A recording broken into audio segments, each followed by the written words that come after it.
Welcome to episode 4 recap.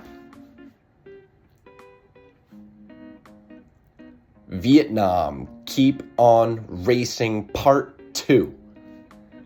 This one, watching this, it was so stressful, so exciting, so much fun. We ripped that clue, and we're starting in 3rd place. We got to get to this coffee shop.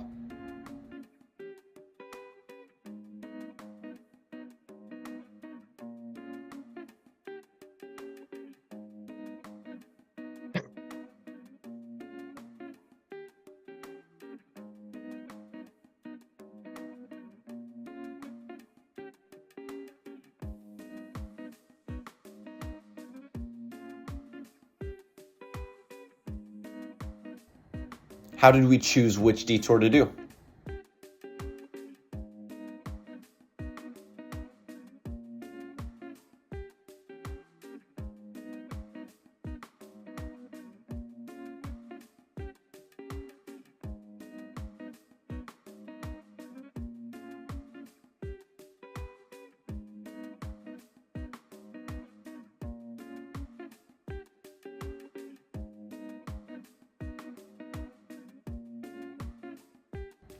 And I had a feeling that it would be a little more detail-oriented with the fish market. Maybe there's something that would be hard to figure out, whereas the mattresses, we would just have to figure it out. And we're no stranger to physical labor, so that felt like that would work well with our skill set. So from here, we just had to figure out where to go, ask someone for directions, and we take off for a long time.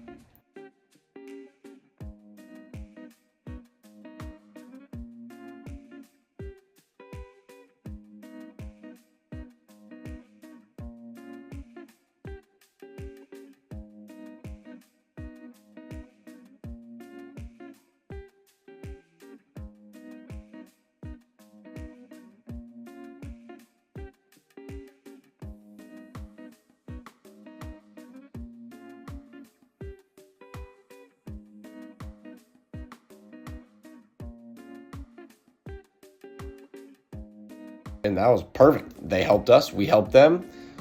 It worked out for everybody. We didn't have to ask someone how to get there. We knew they already knew, and we would follow them anyway. So they get a little bit of an advantage. And at first we thought about taking 2, but we just went with 1. And I'm so glad we took 1, because trying to get it up the staircase, that would have been a disaster.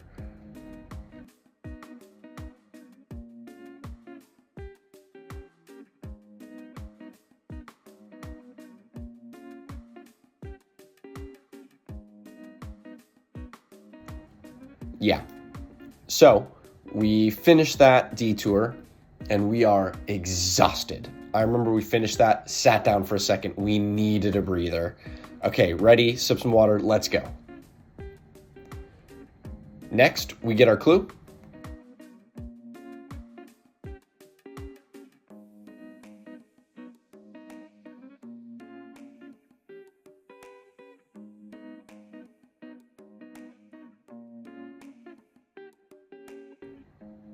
There were so many tiles. It was awesome. We get that clue, open it, Roadblock. Time for the King Rob to take on this challenge? Maybe not. No, we knew.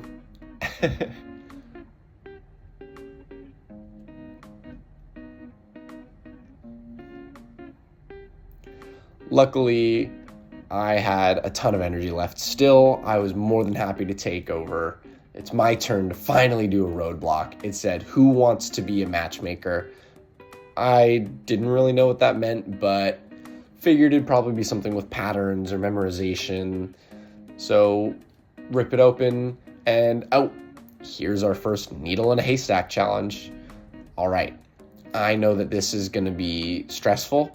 So I need to come up with a system in order to keep myself on track. That's what's going to be important. If I stress out, I'll get lost. So I knew that I had to be very methodical. At first, I thought that I found it right off the bat and then realized, oh, there was one specific detail that was off. And I realized, okay, that detail, is that the only thing that I'm looking for? So I started to look at the next one and it also didn't have it. So I figured, okay, mine just has these 2 little hairs and the rest have 3 on one of the heads. So I became very quick with my process. Yes, exactly. Mine had 2 and the rest had 3 on one of the heads. So I just was looking for that, and I made sure that I started at one specific spot and I snaked my way all the way around, perfectly methodical, to follow my system so I would never skip one. And I knew that meant I'd probably not be the fastest person to finish, but I would not be last. That's what was important. I did not want to make a mistake, miss it, have another team start showing up and showing up and showing up and then panic. No, I was shut off to everyone else, kept my eyes down and did not pay attention to the other teams. Started to feel a little stressed because, obviously more and more teams are showing up and they're looking for their tiles. All of a sudden everyone's there and I said, nope, do not care. Focus. So I'm looking around. Luckily, I kept my system going and I found it and I knew. Easy. Ran to get it checked. I was correct and I was so relieved. I sprinted over to you as fast as I could, grabbed our backpacks, ran over to the mat, and we were so excited to get there. We get to the mat and we are so worn down. We knew we're not in last place. We're looking at Phil and he goes, "What team are you?" And we're like, 5, 6, 7, I don't even know. We were so exhausted. Ugh.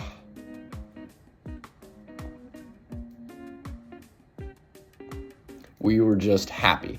As long as we get to see another leg, that's what was important to us.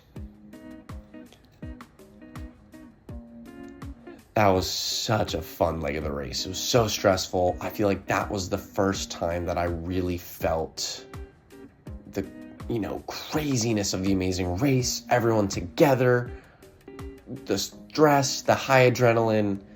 That was peak Amazing Race.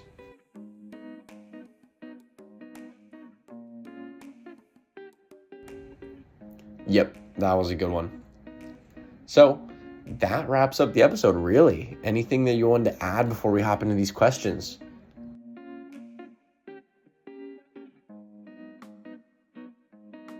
Question 1.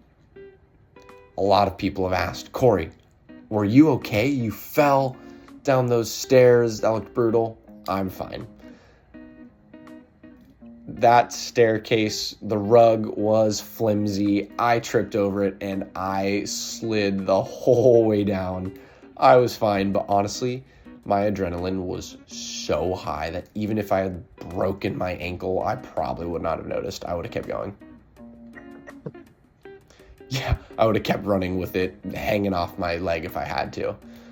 In all seriousness, I was good. Thank you.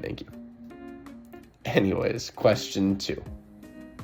People have been asking us, how did you prepare for the next leg of the race when you were in the race?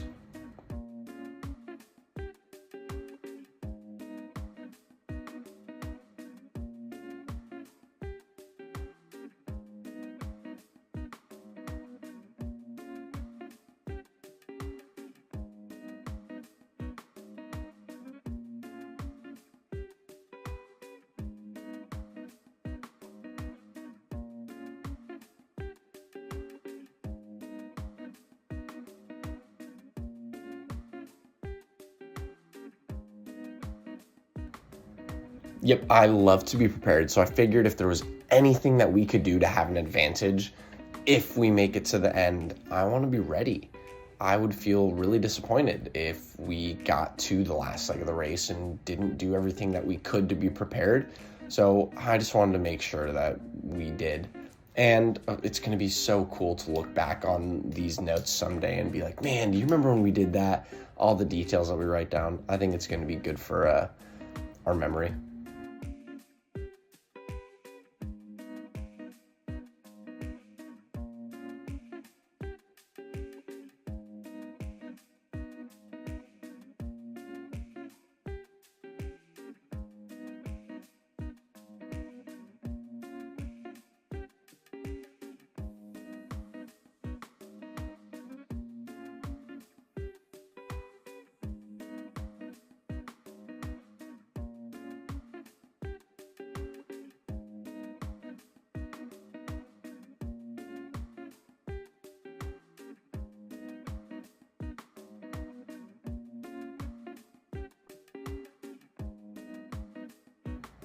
in the moment, you're just, yes, let's go on. We want to keep going.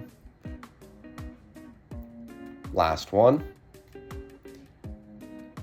At this point, who's the team that we are looking out for?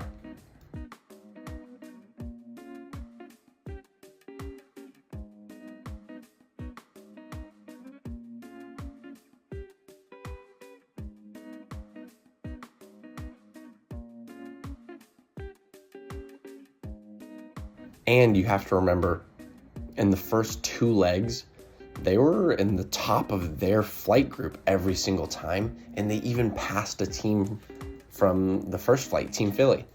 They had a 90-minute disadvantage and still caught up and passed a team. Whoa. Blooper reel.